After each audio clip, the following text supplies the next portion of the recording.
இன்றைக்கி நம்ம சேனலில் சூப்பராக ஒரு மீன் குழம்பு ரெசிபி தான் பார்க்க போகிறோம். வாங்க வீடியோக்குள்ளே போகலாம். மீன் குழம்பு வைக்கிறது ரொம்ப ஈஸி தான். உப்பு புளி காரம் எல்லாமே கரெக்டாக போட்டிங்கன்னா ஒரு சூப்பரான பர்ஃபெக்டான மீன் குழம்பு ரெடி ஆயிரும். இப்போ ஒரு கடாயை எடுத்துக்கோங்க.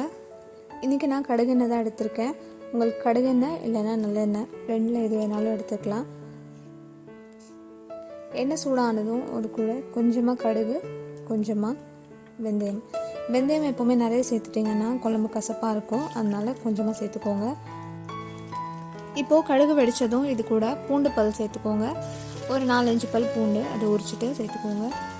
இப்போது ஒரு மீடியம் சைஸ் ஆனியன் அதை மாதிரி நீளமாக கட் பண்ணி சேர்த்துக்கலாம். இது கூடவே கொஞ்சமாக கருவேப்பிலை இது எல்லாத்தையுமே சேர்த்துட்டு ஒரு தடவை நல்லா கலந்து விட்டுக்கலாம். ஸோ அடுப்பை ஆன் பண்ணுறதுக்கு முன்னாடியே மீனை நல்லா சுத்தம் பண்ணிவிட்டு மஞ்சள் தூள், உப்பு இது ரெண்டையுமே சேர்த்து மிக்ஸ் பண்ணி வச்சுக்கோங்க. வெங்காயம் நல்லா வதங்கிடுச்சு. இப்போ இது கூட தக்காளி பழம், ஒரு 2 சின்ன சைஸ் தக்காளி பழம் அது இந்த மாதிரி சாப் பண்ணி சேர்த்துக்கலாம். தக்காளிக்கு கொஞ்சமாக உப்பு சேர்த்துக்கிறேன். மீனில் ஆல்ரெடி உப்பு கலந்து வச்சுருக்கோம். அதனால் தக்காளிக்கு உப்பு சேர்க்கும் போது கொஞ்சம் பார்த்து கம்மியாகவே சேர்த்துக்கோங்க. உப்பு கம்மியாக இருக்குது அப்படின்னா அப்புறமா கூட சேர்த்துக்கலாம். தக்காளி நல்லா மசிய வேகட்டும். இப்போ ஒரு சின்ன சைஸ் புளி அதை அது மாதிரி லேசான சுடு தண்ணியில் ஊற வச்சுக்கலாம். புளி நல்லா ஊறட்டும்.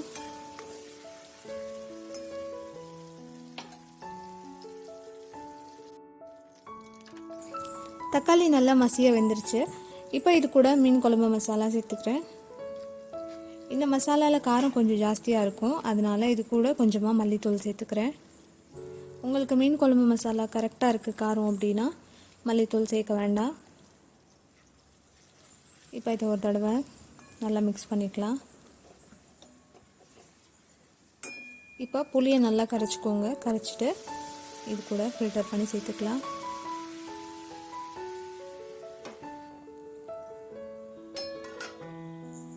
இப்போ இதை ஒரு தடவை கலந்துட்டு ஒரு மூடி போட்டு மூடி வச்சுருங்க. ஒரு 2 நிமிஷத்துக்கு அப்புறம் அதை ஓப்பன் பண்ணிக்கிட்டிங்கன்னா மசாலா நல்லா வெந்திருக்கும். இப்போ உங்களுக்கு குழம்பு எந்த கன்சிஸ்டன்சியில் வேணுமோ அதுக்கேற்றது மாதிரி தண்ணி சேர்த்துக்கோங்க.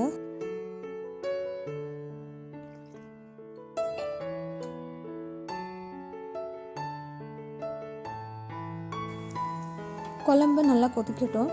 கொதி வந்ததுக்கப்புறமா இதில் நம்ம மீன் எல்லாமே சேர்த்துக்கலாம்.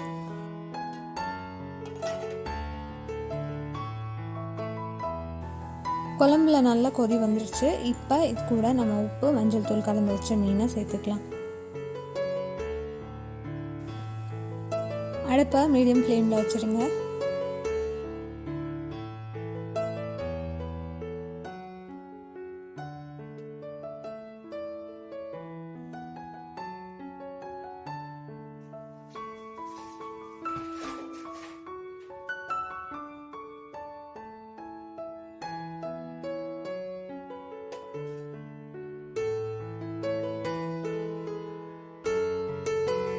ஒரு 4-5 நிமிஷம் அப்படியே சிம்லே இருக்கட்டும். அதுக்கப்புறமா இது கூட தேங்காய் பால் சேர்க்க போகிறோம். கடைசியாக தேங்காய் பால் சேர்க்குறது ஆப்ஷனல் தான். பிடிச்சா சேர்த்துக்கோங்க, இல்லைனா ஸ்கிப் பண்ணிக்கோங்க. பட் தேங்காய் பால் கொஞ்சமாக சேர்க்குறதுனால அதோட டேஸ்ட் இன்னும் கூட பெட்டராக இருக்கும். மீன் குழம்பு எனக்கு புளிப்பாக சாப்பிட்டா தான் பிடிக்கும் அப்படின்னா தேங்காய் பால் சேர்க்கக்கூட வேண்டாம், ஸ்கிப் பண்ணிக்கோங்க. இந்த ரெசிபி உங்களுக்கு கண்டிப்பாக பிடிச்சிருக்குன்னு நினைக்கிறேன். கண்டிப்பாக அதை சேவ் பண்ணிவிட்டு ஒரு நாள் ட்ரை பண்ணி பாருங்கள்.